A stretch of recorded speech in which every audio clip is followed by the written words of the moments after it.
I was directing Kraft Television Theater, and it was on Wednesday.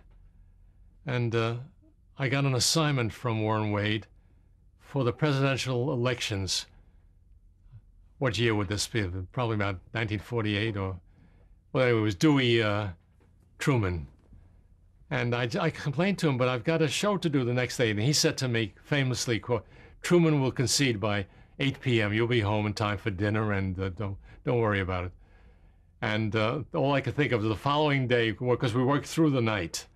You know, the election returns came in very late at that time. We worked through the night, and at 9 o'clock the following morning, when I walked across from 8H to 8G, which was the studio for Kraft, I walked across the way and I said to him, 8 o'clock or 9 o'clock, huh? I met him in the hallway because I hadn't gone to bed yet. Well, it was computerized. I mean, they didn't have computers then, but they had phone bank.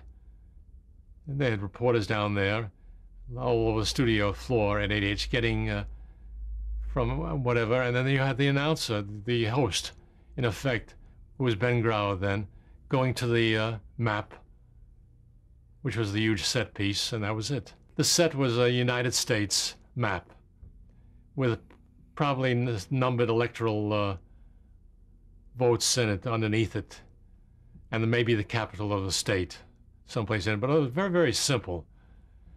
And the host or the announcers would be on the phone with reporters out there who would then give them, there was no cutaway to remotes. We didn't do that time. We did it afterwards, of course, very quickly.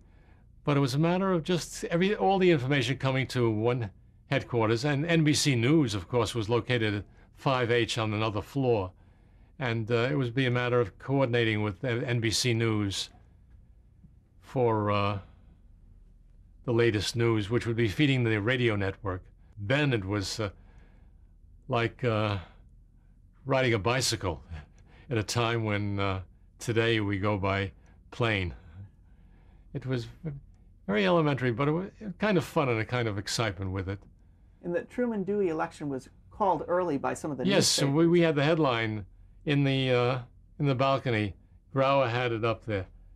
Dewey wins, you know, the headline of, I forgot what newspaper it was.